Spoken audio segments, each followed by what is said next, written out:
Hello, I'm Carol Scott, President of the Corpus Christi ISD Board of Trustees. I would like to welcome each of you to the kickoff to the 2014-2015 school year. I'm excited to be with you all today and introduce you to your new Superintendent of Schools, Dr. Roland Hernandez. As you may have read, heard, or even tweeted, Dr. Hernandez was named the newest CCISD Superintendent of Schools just last week. As a board, we are thrilled to have him take the helm of our district. Before I officially introduce you to Dr. Hernandez, I'd like to provide a little background on the search process. In January, Dr. Scott Elliff announced that he would retire at the end of September. This announcement prompted the board to begin the search for a new superintendent. We began by hiring a superintendent search firm and through an online survey provided an opportunity for the community and employees to have input on the characteristics desired for our next leader. The results from the survey were compiled and provided a footprint for the board in the search for a new superintendent. 49 candidates from throughout the country submitted applications for the CCISD superintendent vacancy. In mid-July, 4 candidates were interviewed over a 2-day period. And on July 24th, the board voted to name Dr. Hernandez as the lone finalist. Following a 21-day waiting period as required by law, Dr. Hernandez was named the new superintendent of schools. Dr. Hernandez is no stranger to our district or to South Texas. He has been the Chief Administrative Officer right here in CCISD since 2010.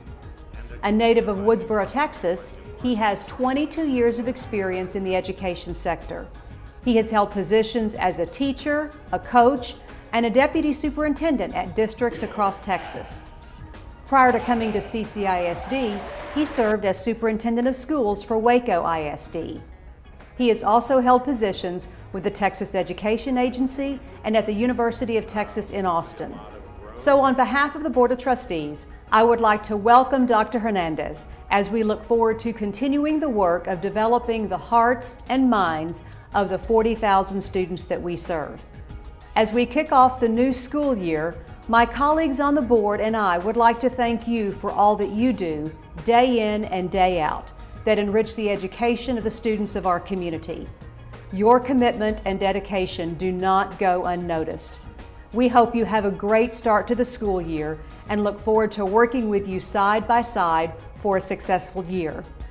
At this time, please help me welcome the 17th CCISD Superintendent of Schools, Dr. Roland Hernandez. Good morning to all of you. It is my pleasure to welcome each of you back for the 2014-2015 school year. As School Board President Carol Scott mentioned, I am Dr. Roland Hernandez and I am honored to be your new Superintendent of Schools. I know many of you, and for those of you I've not personally met, I look forward to getting to know you. This morning, I'd like to spend a little time talking with you about my goals and expectations for this school year and beyond. First of all, we have a really good thing going here in CCISD. We have new schools, 2 still under construction. We have more students in our enrollment, expanded programs of study, and greater expectations for our student performance, and more opportunity to live and into our district's mission and vision. Speaking of our mission and vision, this is what we believe and what we aspire to achieve. When I think of CCISD and the many employees we have, from custodians to bus drivers, to coaches, secretaries, cafeteria workers, nurses, teachers, and principals, I applaud the fact that we all value and live by the same mission and vision. As you can see in this next depiction, a shared vision is important for any organization, but it cannot stand alone. It takes focus, acts of improvement to ensure that shared vision is realized. So over the next few hours, you will hear a lot about the implementation of 2 very important things. First, you will hear about the district's continuous school improvement model. That is the process for improvement. Next, you will learn about the district's 5 priority initiatives, which is the content for improvement. The 2 must be aligned and integrated to assure student success. The 5 district priority initiatives that you will undoubtedly become very familiar with are high leverage systems that, if implemented with fidelity, can and will bring about dramatic improvements in our student achievement. I am asking for your commitment to the following priority initiatives for this school year. Balanced literacy. We need to commit to a consistent approach at both the elementary and secondary levels. Assessment. This initiative focuses on increasing the understanding of good assessment strategies and implementing those strategies consistently. Response to intervention.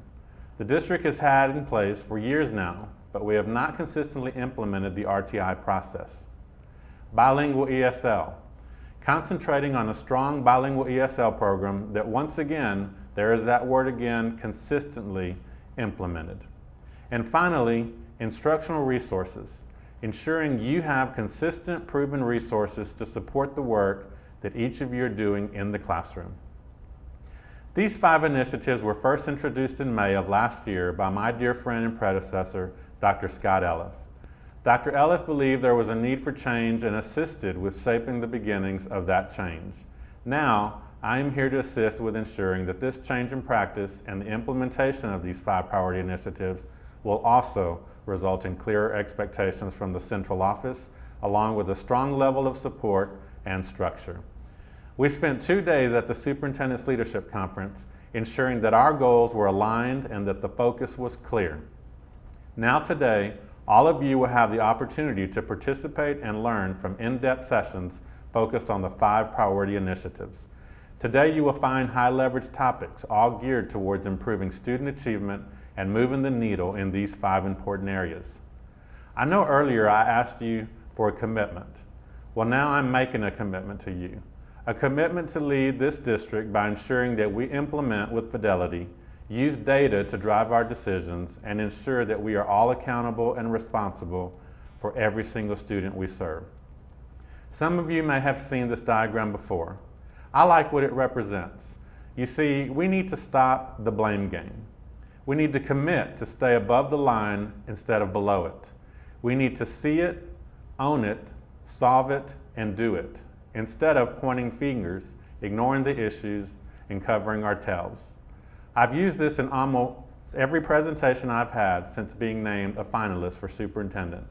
I use it because I believe in what it stands for. So let's stay above the line.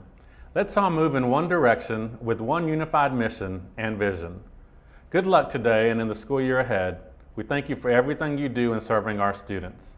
I'm committed to leading you, your colleagues, and most importantly, our students and their successes. Thank you for your time, and I look forward to a great school year.